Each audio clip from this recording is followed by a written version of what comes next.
This is our house, which we are renovating to make our home. My name is Orion, this is Jess and Benji, and Lilia is now 4 months old. Since birth, we have ripped this house apart, rewired it, did some plumbing, and moved in the space of approximately a month. So if you're interested in learning how to do things around the house, DIY, renovation, all the above, then make sure you hit subscribe to follow along every single Wednesday and Sunday to see us turn this house into a home.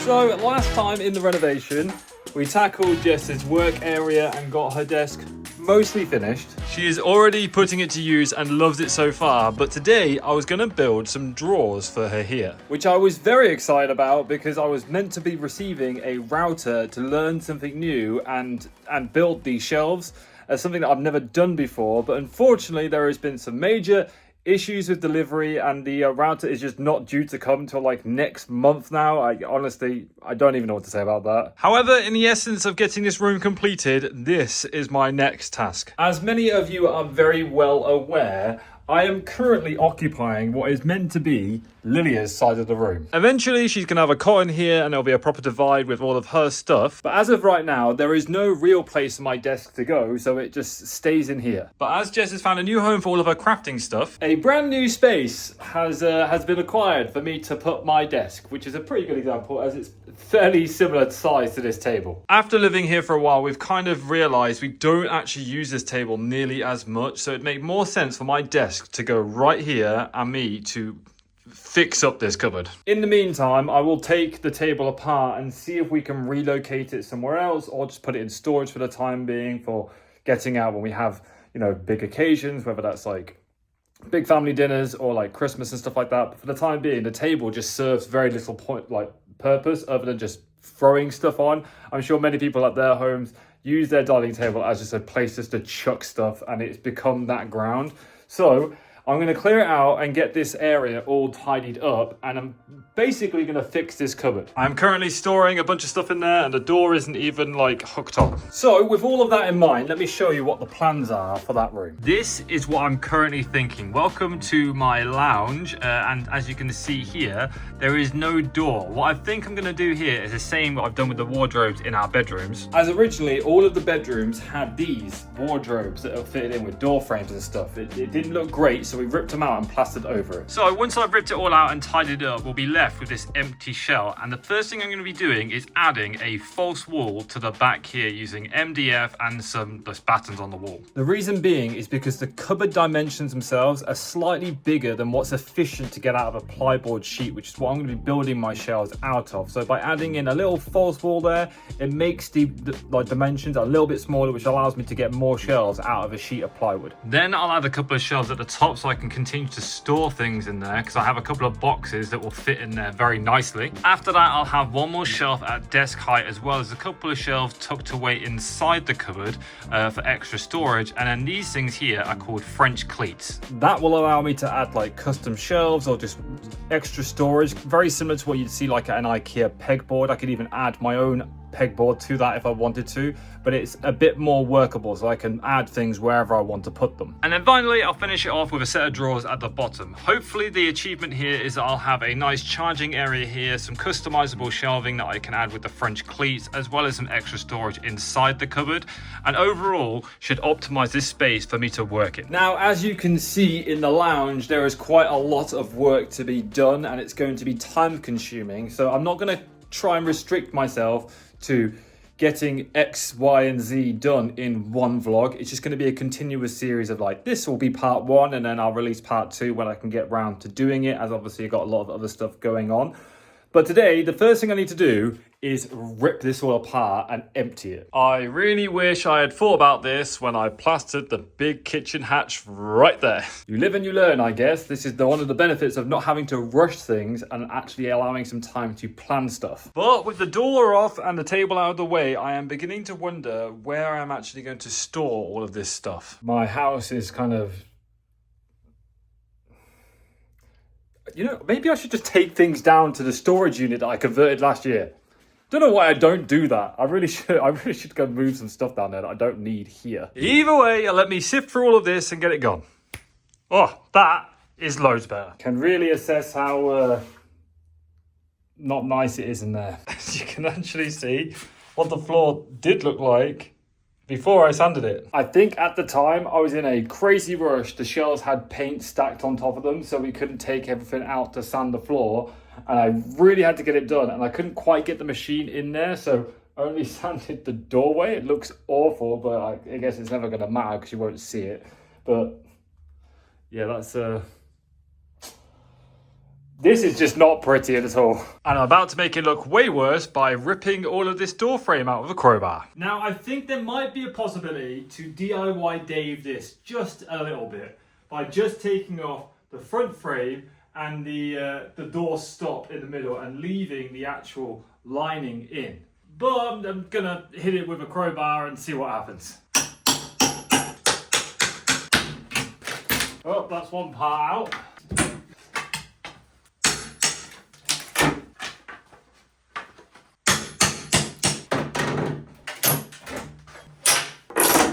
Well, that went quite well. I am left with this door lining now, and if I take this out from experience, the nails that were used to keep this thing in are huge. And last time I have done this twice when I ripped out a door lining in the wardrobes, it ripped a lot of the wall with it and created a lot of damage, which created more work, more money to fix it up and patch it up and make it look the way it does now.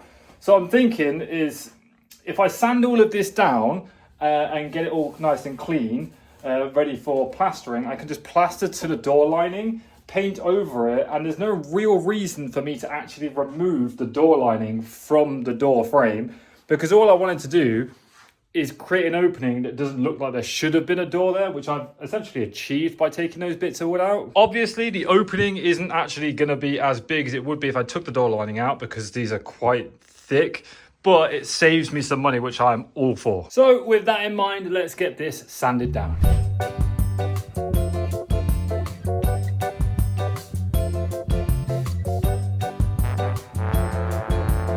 I completely forgot how dusty this gets. I wish I had a mask, but I don't.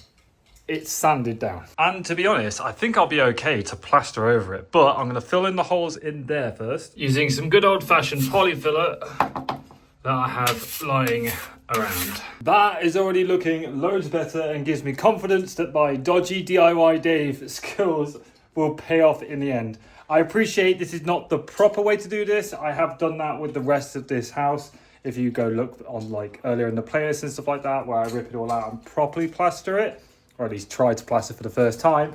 But this is like a temporary thing, so for the time being, this will work nicely. Before I can plaster all of this, I need to wait for it to dry and get rid of all of the dust, and that takes ages. So in the meantime, why don't you scan this QR code you can see on screen now and head over to orionwhittle.com and grab yourself some merch. There is a small collection on the website, but lots of different colors to choose from. It is super comfortable and incredibly durable, which is why you see me repping it in every single vlog, whether that's gardening, adventuring, or doing DIY. And just like Kira, who picked up some merch, I want to give a big shout out to Elizabeth Sankey, who also purchased one of the signature t-shirts off the website recently. It goes an incredibly long way. It helps me and my family do the things that we do, whether that is DIY gardening, all of the above. So thank you so much for supporting the clothing. I really, really appreciate it. If you haven't done so already, links will be in the description, or you can, again, scan the QR code that you can see on screen. But anyways, I think that stuff should be dry, so let's get to plastering. I have a very small amount of this Easy Fill 60, which is fill and finish compound. It dries in 60 minutes, so I'm going to use this, what I've got left of it, and hopefully that's enough to do my door frame. I also need to pray I can remember how to do this, because I definitely don't have the same tools I had last time.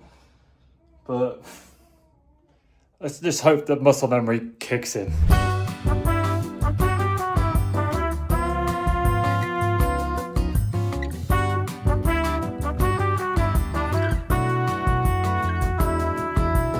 Well, I have no idea if I've done a good job or a bad job. It vaguely came back to me what I was meant to do to achieve this. Muscle memory did kick in a little bit. However, I remembered that plastering is probably one of the hardest skills to learn, and it takes a lot of repetition to master it, and this is by far not a masterpiece at all. Hopefully it'll do the job. I won't know till tomorrow when it all dries and I sand it down, but fingers crossed I've done okay. And you know what? It isn't perfect, but it looks much better than it did. I went over it quickly with some sandpaper just to take off the edges and feather it a little bit, which is what you would normally do when you're plastering, but I'm not that good. So I think it looks okay. I'm going to paint it all white anyway, so it should probably all blend and you won't notice it, which is what I'm going to do now. I actually have some paint left over from when we painted the walls white, so I'm just going to continue that into the cupboard. And hopefully we should be left with a nice empty shell to work with.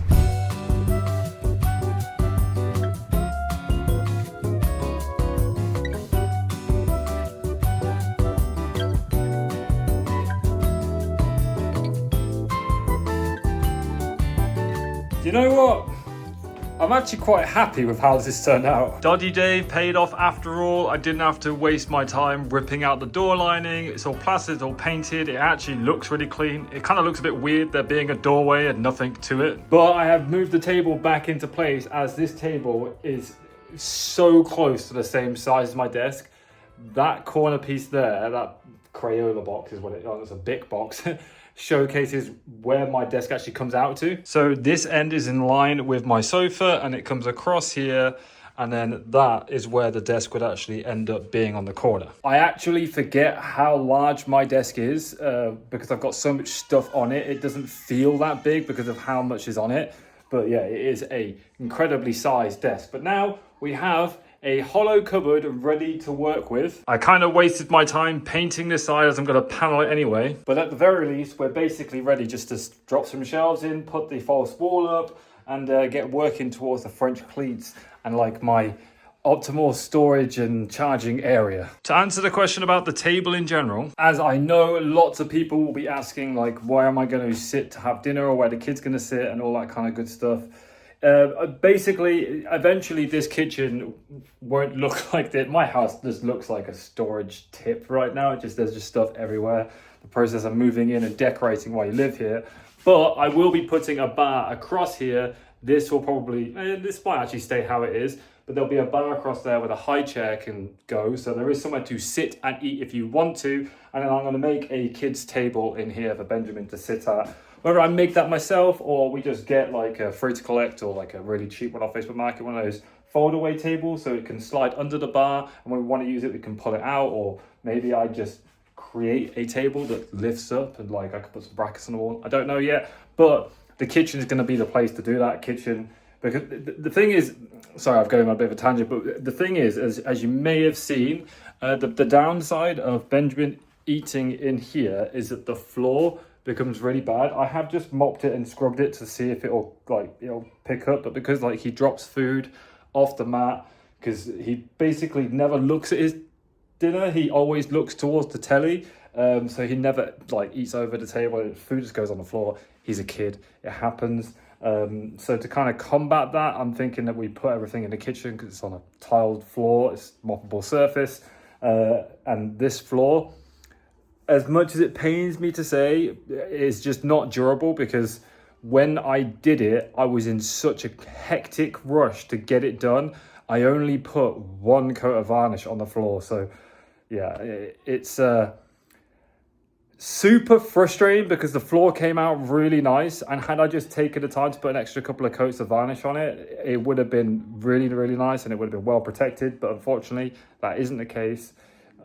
Just with moving, I needed the floor and how long it took to dry it. All of these things that really aren't that interesting. But the floor isn't properly sealed, so when you spill stuff on it, it does leave a mark, as is evident here. To be honest, it's a bit frustrating, but I'm not too bothered about it anyway. I just want to learn how to do the process. I know how to sand the floor down and restain it or varnish it or whatever, so for the future, if I ever need to do that, I can. And as I say, like as many people know, this house is getting knocked down, so I'm not too stressed about it looking the way it does at the moment, or it has marks on it and stuff. It is what it is, but I'm happy with how this has come out. Between vlogs at some point, I'm probably going to sort all this wiring out, because I don't really like to film me doing wiring stuff. As if anyone attempts to copy me and does it incorrectly and they're not confident about it, I don't want them to hurt themselves, whereas the rest of the stuff is fairly easy to do. Anyone can do it, but electrics especially, I try not to share what I'm doing with that kind of stuff. So I'll get all of the wiring and everything like that done between vlogs, as I've got Ethernet ports directly to my desk here. This is originally where my desk was going to go, so I have everything wired ready. I just need to decide where I'm going to put sockets and whatnot. But with the rip out and the cleanup completed, I want to thank you very much for watching this vlog, and a big shout out to my Patreon subscribers who contribute and show that love, like buying the merch. Honestly, the support that I've received is just mind-boggling. So thank you so much for going that extra mile to support me. If you are new to my channel, you want to hit subscribe, it's free, it doesn't cost you anything. You don't have to pay to support me on Patreon or buy my merch or anything like that. You can just watch and learn as I learn. And maybe I'll teach you something, or as always, if I don't know what I'm doing, then please let me know in the comments down below. I receive feedback really well. I want to learn to get better at these things, and I openly say, like, I don't know what I'm doing. So that's always the best case. I know this video was very time-lapsey and I didn't really explain too much, to be honest, but I've shown myself plastering and ripping stuff out and painting a gazillion times. I just felt like a time-lapse probably solved that problem a lot easier. Next video will be a bit more building stuff, and I'm going to try some new stuff. I'm actually considering repurposing the shelves that were already in there, because I didn't realize that the wood was really good. I think it just needs cleaning up, so probably going to do that rather than building some brand new plyboard shelves, as it would be a lot cheaper for me to achieve that. So yeah, tune in next time. If you've enjoyed this video, please leave a thumbs up rating. As always, been Orion. Thank you so much for watching. Peace, much love.